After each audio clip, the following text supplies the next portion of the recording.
Hey guys, I saw a comment on Facebook the other day that really made me think about people who are just breaking into managed services. Now, for a lot of you, I know there are a lot of great pricing conversations and tools out there right now for managed service providers to figure out what their pricing should be.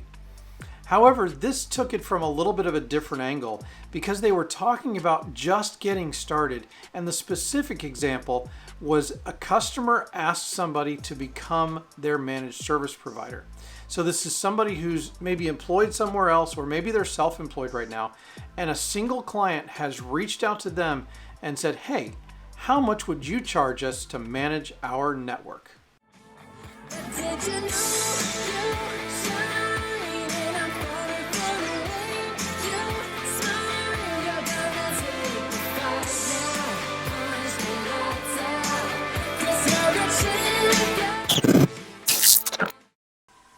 Hey everybody, my name is Eric Anthony and this is All Things MSP. If you're interested in this type of content, please go ahead and subscribe to the channel and ring that bell to be notified when we post new videos.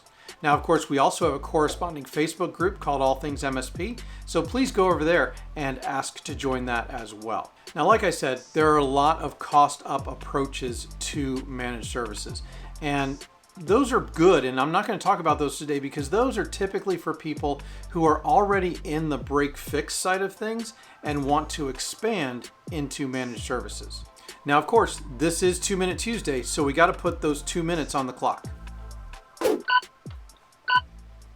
So in my example at the start of the video, I talked about the IT employee or somebody out there who's looking to get into running their own business, and they just so happen to be called or contacted by that first client and say, hey, how much would you charge us to manage our systems? Well, this is an important question because it comes up a lot and it doesn't really fit with the cost up approach because you're starting out working on your own for the very first time, and that's an important thing to take into an account. Okay, so like I said in the start of the video, there's a very relevant example, and this happens a lot. It even happened to me for one of my IT services businesses, where a client approached me while I was working for somebody else and wanted me to start my own business, and they wanted to be my first client. So how do we handle that situation? Well, the first place we want to look at is we want to look at what it takes to make ends meet at home. We know what we're making now. How does that relate to running our own business? So there's a couple of things I want to look at here. First, obviously, that first goal that I mentioned is those personal needs. What is it going to take for you to live the lifestyle that you want to live? Second of all, is what is it going to cost for you to deliver those services to that customer? Okay, there are some hard costs on what it's going to take to deliver those services, and we need to count those up. And then third and lastly, we need to know how much profit we want to make in the business, because profit matters. And it's profit not over and above what you need to survive. It's the profit that's going to let you grow and help you to pay for new employees as they're required. So when we talk about your personal needs, we're talking about the salary that you would normally take home. That's what you need to maintain your budget at home. But in addition to that, now you're going to have to calculate your side of the taxes and what the business is going to have to pay in taxes for you that are typically paid by your employer. Now, an accountant can help you figure out good estimates for these, and that's where I would go for that information. Also, don't forget that you're going to have other things like health insurance that you need as well. So some of these things that are typically employer-paid expenses that are right now covered because you work for somebody else, you need to make sure you're covering those expenses to meet your personal needs. Next, you're going to need some tools. So the tools that let you deliver these services to the client. Now, first of all, you're going to need some type of ticketing system.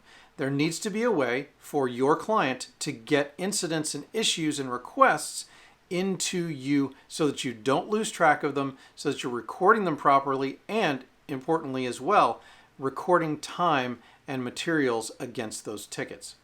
Now, there are lots of other tools, a remote access tool, maybe an RMM tool, things like that are important as well. There's whatever services you're going to provide, like Office 365 or antivirus or backup. All of those things need to be enumerated and put into the cost of the packages that you're going to deliver. Now, right now, packages are probably not as important. We want to figure out for this one client how many devices they have and what the tools are going to cost based on those number of devices to support that client. Because starting out, you're only going to have that one client, so you need all of your income to come from that client and be able to pay for all of those tools. Now, of course, there are other costs as well. You're going to need accounting software. You're probably going to need an accountant. You want to figure that in because it's a cost of doing business that you need to account for. Otherwise, it's going to come out of your pocket. Other things like offices and actual physical tools, things like that, are things you should consider as well. But typically, things like tools are one-time expenses, so they're not as bad. But recurring expenses, those are the ones that you really want to get nailed down so that you know what you should offer to this client up front. Lastly is profit. Profit is not optional. There must be some in order for the business to grow and survive. Things like marketing, hiring employees, things like that come out of profit, not out of revenue, because there's going to be a time where it takes to get that employee up to speed or to get enough clients to fully take care of the capacity that that technician has to service clients. Now, there are lots of things that you could do to calculate this number. Figuring out how much marketing you want to do, how fast you want to grow, obviously has an effect on that. Also, when you want to hire your first employee or budget for an office, things like that. All of those things that you want to save up for are going to come out of profit. Now, I recommend shooting for somewhere around 20 to 30% to give you a decent number, but it's really based on how fast you want to grow. Now, if you take all of those numbers and add them together to get one price for whatever it's going to take for a month or a year, however you did your calculations, that's what it's going to take to service that client and make sure that you have enough money left over to pay for your expenses. Now, some would say that this is really not different from a cost-up approach, and they're right, except for the fact that it turns the tables and allows you to view it from a different point of view. And that different point of view is you're not already in business for yourself if you're looking at using this model.